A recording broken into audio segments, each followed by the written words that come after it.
اهلا بيكم. النهارده جاي اقدم لكم صينيه كنافه بالبسبوسه بطريقه سهله جدا وبسيطه. طعمها بجد روعه. يلا نبدا الفيديو ونعرف عملناها ازاي. بسم الله الرحمن الرحيم. عندي ربع كيلو من الكنافه، انا جمدتها في الفريزر وطلعتها فتفتها بقت بالشكل ده. نزلت عليها بمعلقتين كبار من السكر البودره، هبتدي اقلبها. السكر هنا بيديها قرمشه ولون حلو قوي.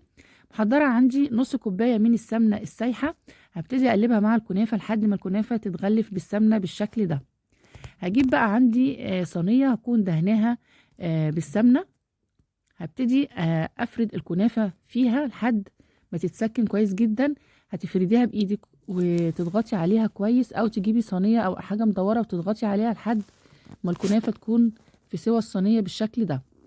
هسيبها بقى على جنب واجيب عندي بولة هنزل فيها بكوباية الا ربع من السمنة السايحة تكون دافية، كوباية صغيرة من اللبن، ونص كوباية من السكر. هقلبهم بالمضرب اليدوي لحد ما يديني القوام دوت.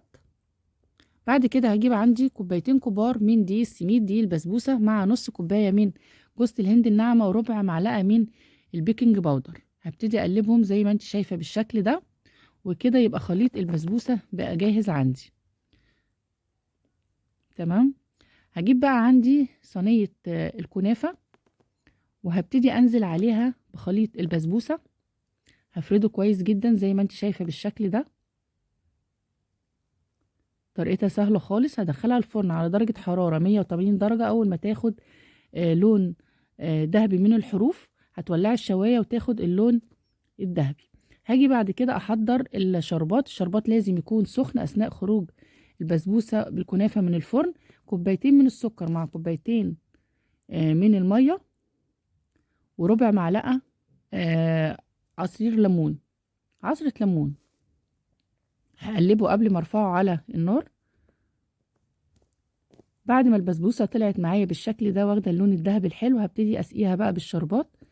اول ما تلاقي البسبوسه بالكنافه ابتدت تشرب الشربات بالشكل دوت، هتعرفي كده ان هي ناجحه جدا.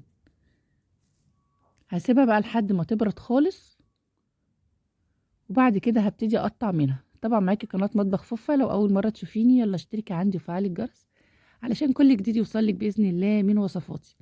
مش عايزه اقولك بقى على ريحتها وطعمها بجد خيال. طريقتها حلوه قوي. لو بتعملي البسبوسه لوحدها او الكنافه لوحدها، اعملي الميكس ده مع بعض، بجد روعه. هتدمنيها، طعمها تحفه، هتشرفك في اي عزومه. زي ما انت شايفه طالعه القطعه مظبوطه جدا، دايبه خالص، طريه ومقرمشه في نفس الوقت. طعمها خطير، شكلها حلو قوي. امشي بنفس الطريقه اللي انا قلتلك عليها، هتطلع معاكي ناجحه من اول مره.